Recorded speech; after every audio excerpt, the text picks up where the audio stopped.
So here we are, ladies and gentlemen. We have finally reached my favorite movie of all time. If you haven't been watching my channel or viewed the website, you probably don't know what it is, but I'm pretty sure a lot of you can figure out what it is, because I've talked about it in length on the website as well as here on the channel. But so here's what I'm going to do. Before we get to my number one favorite film of all time, because you can pretty much figure out what it is already, I'm going to run down my honorable mentions. We're going to be real quick on these, so because there's a lot of them here. I'll start off with the Lego Movie, which was actually my number 30th favorite film for the longest time, until Spider-Man Into the Spider-Verse took it out. But I still love that movie, man. Phil Lord and Chris Miller. This is the movie that they should have gotten the Oscar for, but Academy Awards didn't want to nominate it.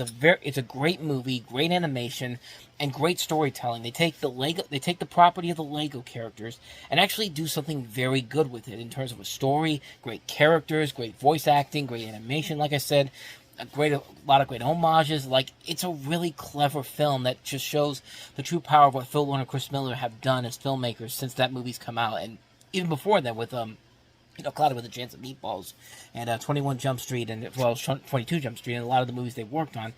These are why these two are my favorite people working right now. And anytime a new movie comes out, I'm there right away from the get-go. So the Lego Movie is one of them. Garden State is another one that was on my top 30 for the longest time, but that got pushed out eventually. I really like this movie. Zach Braff directed it. It's a really great film that really, again, it shows you the power of what JD can do as a director. I mean, the story is basically you have Zach Braff as a 26-year-old actor returning to his hometown of New Jersey after his mother dies, and he gets into a lot of misadventures with his father, played by Ian Holm, Peter Skarsgård, and Natalie Portman. I really like this movie a lot. The trailer for this movie really hooked me in right from the get-go, and I know a lot of people really don't like it all that much. It's one of those ones that's very much criticized for the Natalie Portman character, but I love this movie. I think it's a really great film. It has one of the best trailers I've ever seen. It's one that I always go back to every once in a while. Terrific film. Die Hard, the definitive straight-up action movie that launched Bruce Willis into the stratosphere in the action genre. What more do I gotta say, man? It's Die Hard. And really, I don't need to say much more about King Kong, the original King Kong. 80 years old, almost 90 years old at this point. And King Kong still is a badass movie. Some of the most memorable moments in movie history that's really hard to top. Although the Peter Jackson one came close. The 2005 King Kong I really like a lot. He did a great job with the remake. It does run a little bit too long, but at the same time, I was with it for a good majority of the time. I thought it did a pretty good job of modernizing the story while staying very much true to the period piece of the era of the 1930s. It did add necessary scenes to kind of bridge the gaps a little bit here. I think it gets overhated. I know a lot of people really don't like that one all that much, but I really do like that one a lot. But for Peter Jackson, you gotta add the Lord of the Rings trilogy. I mean, one of the definitive film epics ever made. 3 great movies, very long movies, and they're films that keep you invested all the way through. You could be watching this at 3 o'clock in the afternoon and be done by almost 2 a.m., and you'd be like, wow, I was still entertained throughout the course of these movies. And I mean, they do a great job of bringing J.R.R. Tolkien's world to the big screen, and it's really a great accomplishment overall.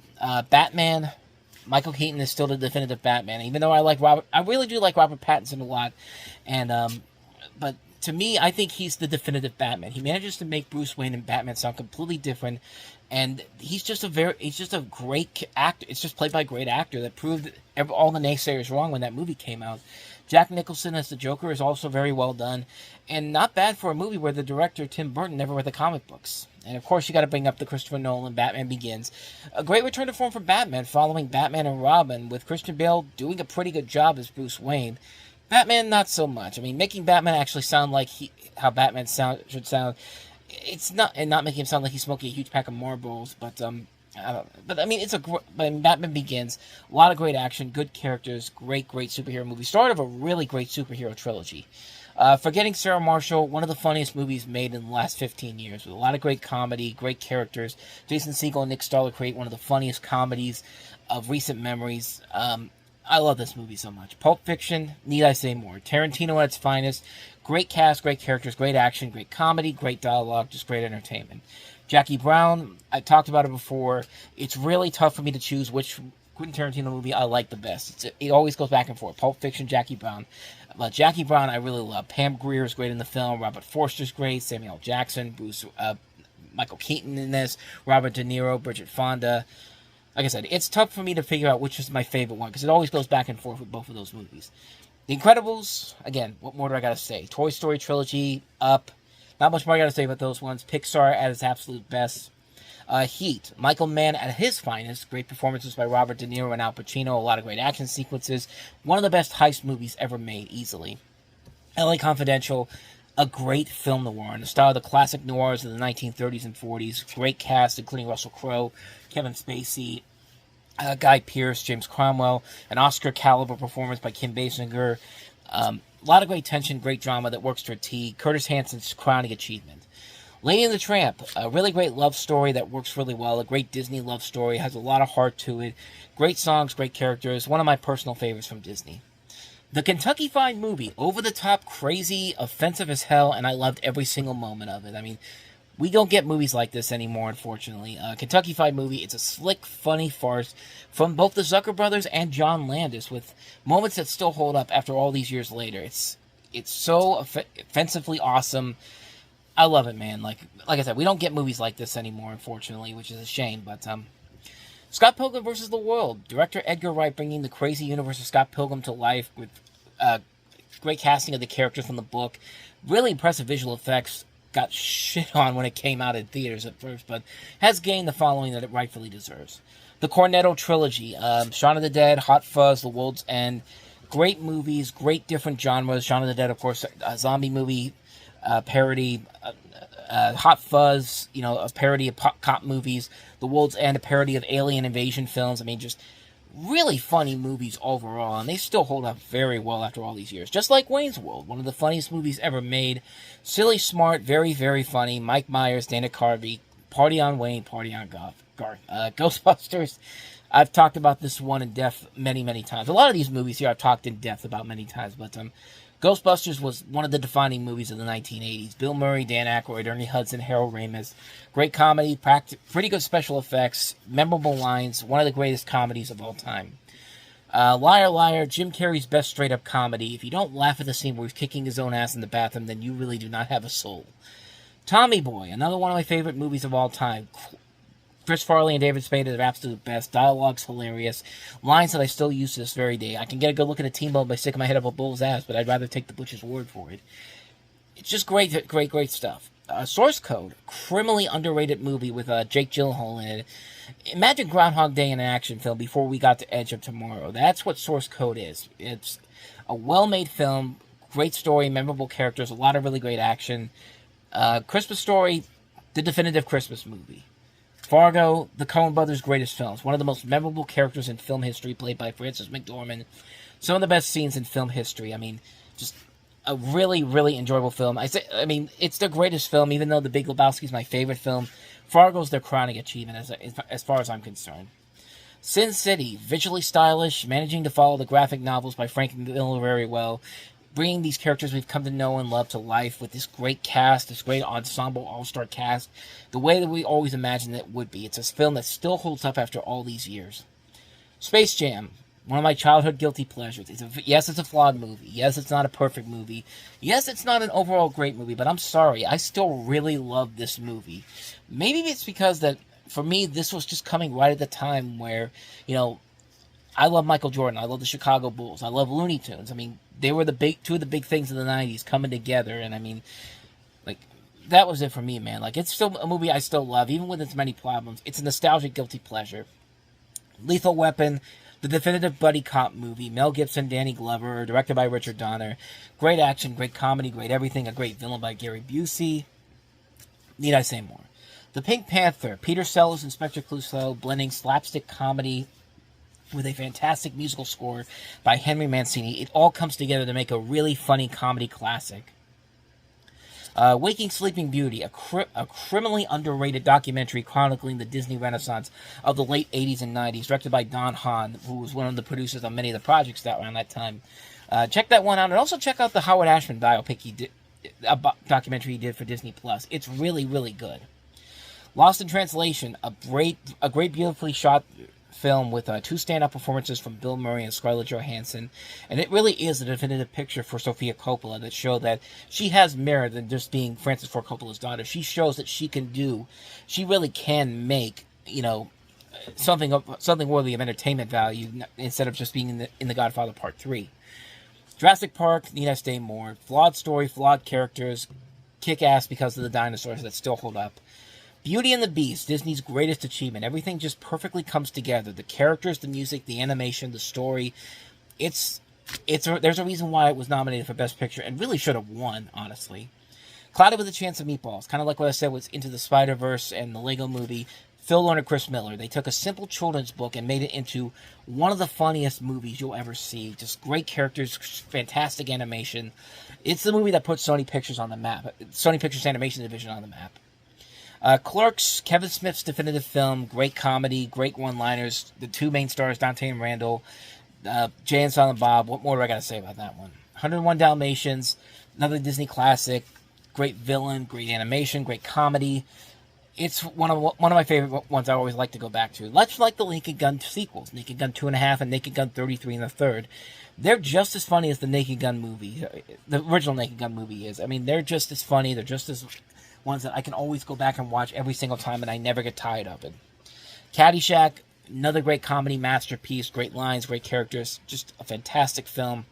Juno, a smartly written comedy about teen pregnancy, a subject that you wouldn't think would be suited for good comedy, but thanks to the writer Diablo Cody, Jason Reitman, and stars Ellen Page and Michael Cera, Juno keeps flowing to be that great movie that it is, and it still very much holds up after all these years. Little Miss Sunshine, a great independent comedy, lots of great performances, and surprisingly, a lot of heart to it. Scarface, say hello to my little friend. That's all I have to say. Fly, Pelican, fly. Like, Al Pacino in that movie is amazing, and the climax of that movie still gives me chills every time I watch it. Brian De Palma at his best. Unforgiven, a beautifully told Western from Clint Eastwood, putting an end to his career in the world of Westerns, that even if you're not a big Western fan, you could still find a lot to really admire about that movie. One of my favorite Nicolas Cage's movies, and one of those ones that was criminally overlooked, The Weatherman. Fantastic movie with Michael Caine, directed by Gore Verbinski. It's a movie that has so many great memorable lines to it, a great dark feel to it. It's a really great movie, and you also get to see a young Nicholas Hoult, who of course would be Beast in the recent X-Men movies. Done a ton of other things, and it's going to be Lex Luthor in the Superman film coming up. Weatherman's a great film. The Ice Harvest, a great little film noir style movie with Billy Bob Thornton and John Cusack, directed by Harold Ramis. Great overlooked film. Last Holiday, a really fantastic remake of the Alex Guinness film with Queen Latifah starring in it. It's one of those ones that you don't really see coming, but it's still a well-made film. Like, I still really like that movie a lot. It's my film that one of those films I usually like to watch when I'm at a bad day. It's just like I pop that in and just like I feel better about my life sometimes, even though the movie is about somebody who thinks that they're going to die pretty soon. American Beauty, a dark and twisted comedy with Kevin Spacey and Annette Bening and many more giving these great performances. Sam Mendes directed it. It's definitely one of the Best Picture winners. I mean, say what you will about Kevin Spacey now, but that movie still holds up on a number of different levels, and it's just like, it's still a movie that I go back to, and it's still really well made. American Gangster, one of Ridley Scott's best movies, a smart, stylized action thriller, a period piece film. Denzel Washington and Russell Crowe giving these great performances. Definitely one of the best Ridley Scott movies ever, if not the best one. Which is really hard to say because he has made a lot of great films, but that's one of my favorite ones I'd like to pop in every once in a while. Charlie Wilson's War, kind of another underrated film. Tom Hanks, Julia Roberts, Philip Seymour Hoffman, a cast that also includes John Slattery and Emily Blunt. Written by Aaron Sorkin, directed by Mike Nichols. Terrific film. Shreks 1 and 2, what more can I say about those ones? Two classic movies that were followed by two less than spectacular sequels.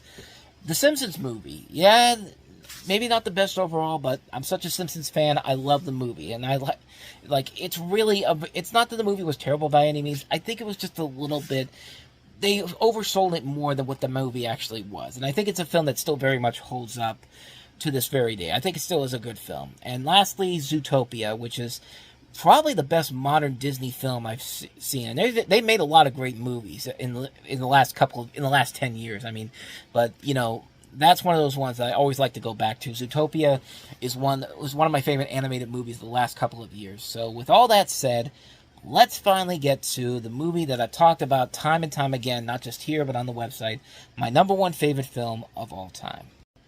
And that is, of course, Disney's Bambi. And I know what you're thinking. It's a weird choice, but it really is my favorite movie of all time. It's the best coming-of-age story I've ever seen. It's the best animated movie I've ever seen. It's one that I always like to go back to. It's that one that I just get that urge to have to go back and check this out again, because it's a classic movie to me. Like, it's the one I always go back to. And the story of Bambi is that you have this young deer hailed as the prince of the forest at his birth. As Bambi grows, he makes friends with the other animals of the forest, learns that the skills he needs to survive, and he also eventually finds love. However, one day the hunters come, and Bambi must learn to be as brave as his father if he is to lead the other deer to safety. And really, this is one of Disney's best movies that they've ever put together. It's my favorite movie for a number of reasons. One, the visuals. I've talked about the visuals before, but I forgot how gorgeous the scenery and the animation looks on the Blu-ray version of this. Every time I watch it, I'm always impressed by the way that the movie opens up. The movie opens up with this amazing shot of the forest, and the scene near the end that the forest is engulfed in flames is still a spectacle to watch. Like, my favorite visuals coming from that scene, from the scene as the great prince is walking up the hill, as after seeing Bambi for the first time face to face, the music is playing in the background, and they're running back to let the other deer know that man is in the forest. It's some of my favorite visuals in the movie. I mean, the visuals in this film and the animation are just still amazing to look at. This is a movie that's over 80 years old. It's going to be 100 years old, less than 20 years from now, and it still looks impressive after all these years. It's a fantastic looking film that still holds up. There's little dialogue in the film, too. I mean, there's scenes in here where there's very little dialogue. The longest scene of dialogue, I think, is about 2 minutes worth of talking during the Twitter-pated scene. And even then, it's just like everything else is played through the music. And I love that. I love that concept. Let the music tell the story. And just, it's a way that it works here because Disney decided that there doesn't need to be a whole lot of dialogue to help move the story forward. Just let the music tell the story. And the music is very well done. It's one of the best scores for any movie I've ever seen. The songs are very well done. The songs that starts the movie off. Love is a song that never ends. It's a great song, and the way it's played in the course of the film is very well done. You like the characters a lot. We can all relate to these characters. You know, Bambi is optimistic, shy, and very weary of the world around him. We've all been this character before, and when he finally goes up and is more known of the world around him and the threats that there are out there, we would be in that same situation he'd be in too. Maybe not to this extreme, but you get the idea of what I'm talking about here. And it has a great 3-act story structure. It's a nice 3-act story structure that doesn't make it confusing for the audience to stick with. The first act tells the story of Bambi as a young deer, and growing up and learning about the dangers of man and learning to talk and walk.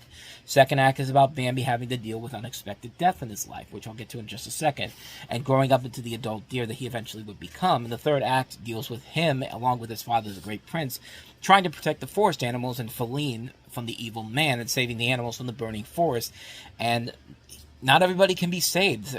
Not because of Bambi, but because they are in a situation where they have no idea what they should be doing. I mean, the bird that dies here is still something just like this movie is not afraid to get dark, which brings me to the best reason why I love this movie, and that's the great scene where, you know, Bambi's mother is killed by gunshot by man. And the great thing about it is that I love this scene because it doesn't just come out and say Bambi's mother is dead. It lets the audience take in the fact that something horrible has just happened.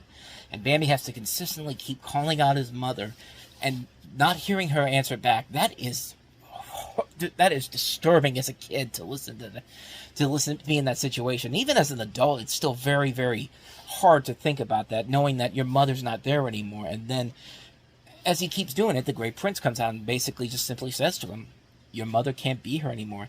And the animation in that scene is so well done. Bambi having that realization that his mother's not coming back, and she's passed on, and that movement when that face of like shock and awe has just gone down to straight down depression, and you have this happening when the snow is covering a majority of the screen, and you got that single tear duct coming from his eye.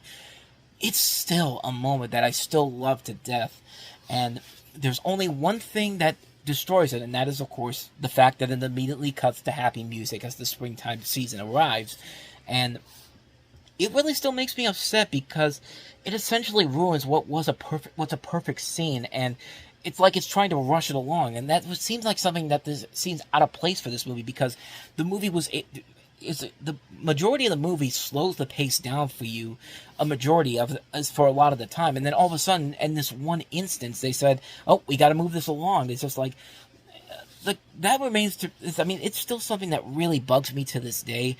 But like I've said before, if you stop that scene when Bambi is told by his father that his mother's dead, and started off with Bambi 2, I think that works better as a continuation of the storyline. If you stop the movie right when the Great Prince says your mother can't be with you anymore, and go straight to Bambi 2, I think it actually works better. And it works a lot better if you do it that way. Like I did that a couple years ago. I was amazed at how much I actually preferred that transition more than just having it immediately cut to happy time music, and it's like it's really one of those things where it's just like it bugs me a lot. But like I said, man, that scene remains the biggest reason why I love the movie so much, because up until that point, the scene is so well played out, and it's just. What more can I say about this movie that I haven't already said already? Bambi is without a doubt my favorite movie of all time because of the characters, the great story, the beautiful animation, the wonderful music.